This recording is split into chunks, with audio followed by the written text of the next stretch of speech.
I'll ask you one more time. Are you ready for your first storyteller tonight? She spent 15 years realizing the similarities between rescuing dogs and teaching English to high school and college students. She's taken photos of thousands of dogs and over 100 storytellers and is now writing editing for an educational psychology firm.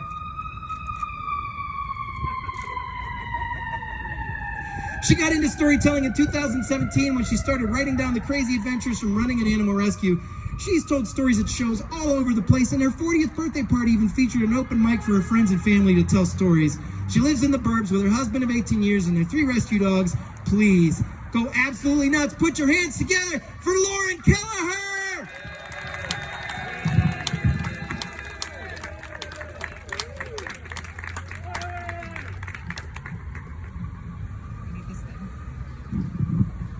All good?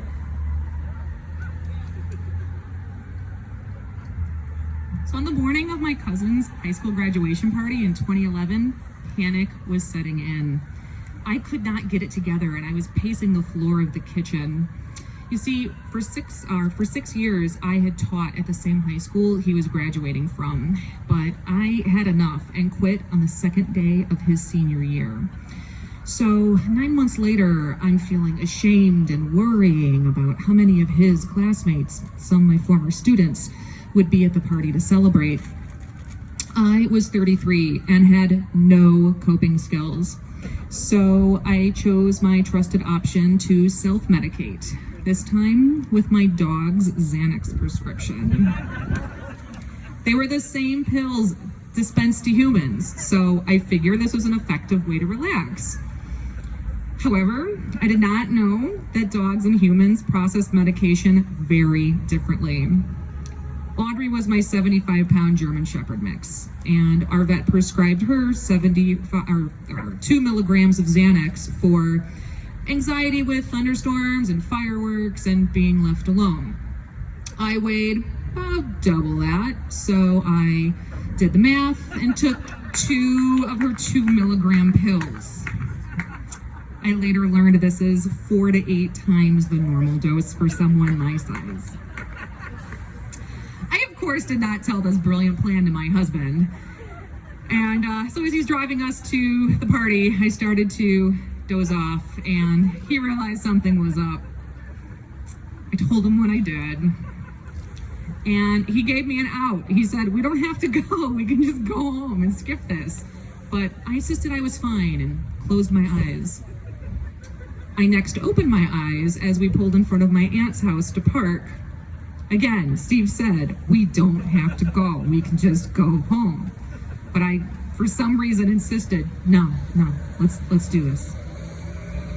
So at some point during the party, I remember sitting at a picnic table, just staring at a bowl of salsa.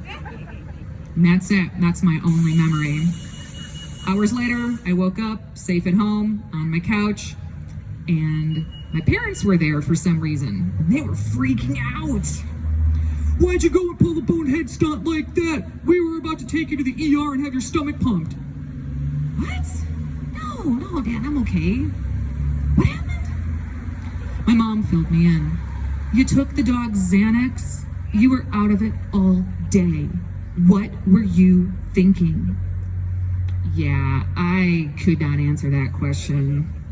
Every time at big, crazy family gatherings, I always felt so stressed out, and I always drank way too much.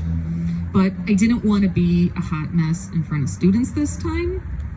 But I don't remember anything embarrassing, stressful, or inappropriate happening. Success? Then my husband handed me my phone. First, my sister had texted a video of my mom interrogating me at the picnic table surrounded by immediate family. My dad always says that we put the fun in dysfunction, so they did not miss an opportunity to mess with me while I was in a benzo fog. Mom started with softball questions. "How long have you been married? What are your dogs' names?" I answered slowly, quietly, and slurred. "Speak up and use your words. You're an English teacher." I tried to defend myself.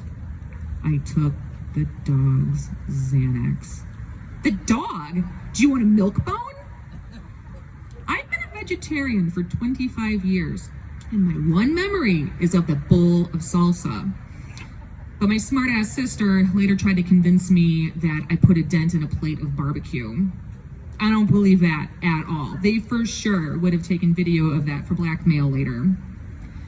Next, my husband texted a picture of me after he and my sister somehow moved me into my aunt's house. I'm propped up on the couch with my head tilted back on my limp neck and my mouth wide open. My husband standing over me, holding a pillow close to my face, pretending to smother me. Well, they weren't the only ones who needed to document my situation that day. I was somehow functional enough to take a series of selfies from the least flattering angle.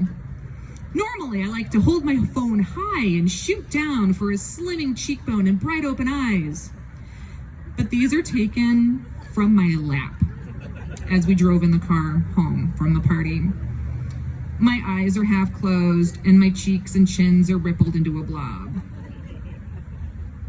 I normally would have deleted such unflattering pictures, but I've always kept these to remind myself of this terrible decision that very easily could have turned into an after-school special, warning of the dangers of taking your dog's medication.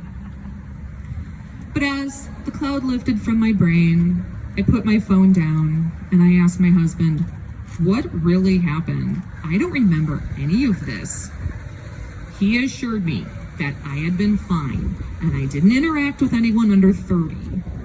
But I had just been really quiet, especially for me. Normally I would have polished off a bottle or two of Chardonnay and been the loudest one there. But thanks to years of therapy, I've gained actual coping skills. And I realized I had a problem. And I stopped popping my dog's pills after this incident, and I just recently celebrated 3 years since I quit drinking. So, thank you.